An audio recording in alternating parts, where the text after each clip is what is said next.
সবাই নাটক করতেছে আমাদের সাথে। আমরা ক্ষমা করে যদি ভুল করে থাকি তাহলে আমরা প্রতিজ্ঞা নিব যে আমরা আর ক্ষমা করব না।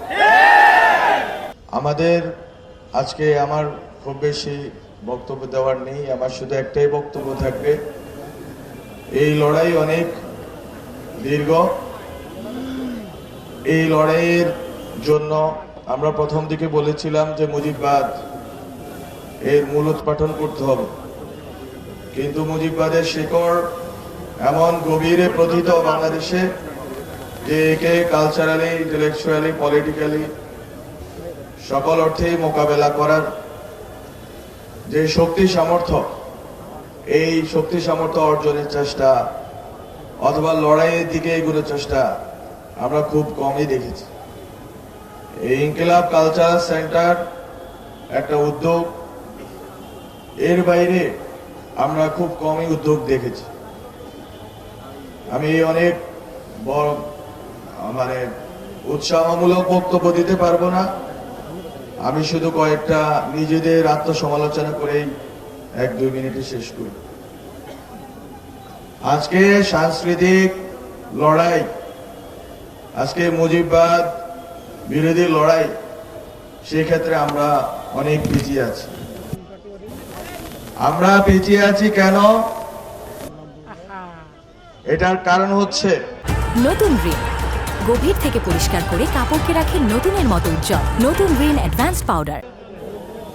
আমাদের সাংস্কৃতিক লড়াইয়ের যেই ডিমার্কেশন লাইন, সেই লাইনে আমরা কোনো কাজ করতে পারিনি।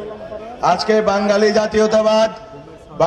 জাতীয়তাবাদের ভিতর দিয়ে 4 মূলনীতির ভিত্তিতে, 72-এর সংবিধানের ভিত্তিতে যেই মুজিববাদ প্রতিষ্ঠা হয়েছে, যে মুজিববাদের মধ্য দিয়ে হাজার হাজার মানুষের লাশ ফেলা হয়েছে এই স্বাধীন বাংলাদেশে, এবং ভারতীয় আধিপত্যবাদকে বজায় রাখার জন্য এখানের কালচারাল অ্যাক্টিভিস্টদের থেকে শুরু করে, এখানের বুদ্ধিজীবীদের থেকে শুরু করে, শিক্ষকদের থেকে শুরু করে আইন অঙ্গনের লোকদেরকে সবাইকে কবজা করে ফেলা হয়েছে। কাউকে এটা হচ্ছে এই এক ধরনের কলোনাইজেশন, যে তাদের মাথা বিক্রি করে দিয়েছে তারা একটা অংশ, আর একটা অংশ হচ্ছে সচেতনভাবে বাংলাদেশের বিরুদ্ধে, বাংলাদেশের মধ্যে থেকে বাংলাদেশের বিরুদ্ধে অপতৎপরতা চালিয়ে যাচ্ছে।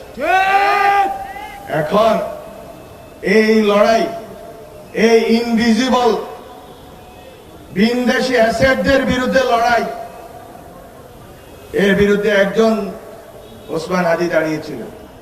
উনি বাংলাদেশের অ্যাসেট, আর ভিনদেশী অ্যাসেটরা তাকে মারার যুক্তি উৎপাদন করেছে। তাকে যখন মারা হয়েছে তখন সবগুলো নীরব রয়ে বসে রয়েছে, কোনো রা নেই, কোনো কথা নেই, সবাই নাটক করতেছে আমাদের সাথে। আমরা যখন আমাদের হাতে এই দেশের 5 আগস্টের পরে যখন এই মুজিববাদীদের, এই আওয়ামী লীগ, এই 14 দলীয় সন্ত্রাসীদের প্রত্যেকটি বাড়ি চুরমার করে দেওয়ার ক্ষমতা ছিল, সেদিন আমরা নিজেদেরকে সংবরণ করেছিলাম বলে আজকে তারা এই সাহস করতে পারছে। আমরা ক্ষমা করে যদি ভুল করে থাকি তাহলে আমরা প্রতিজ্ঞা নিব যে আমরা আর ক্ষমা করব না।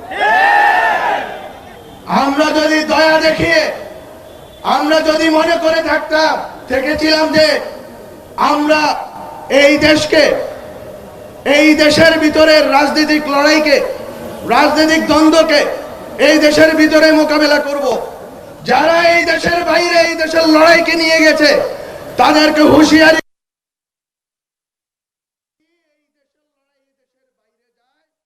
তাহলে এই দেশের মুক্তির লড়াইও এই দেশের বাইরে যাবে।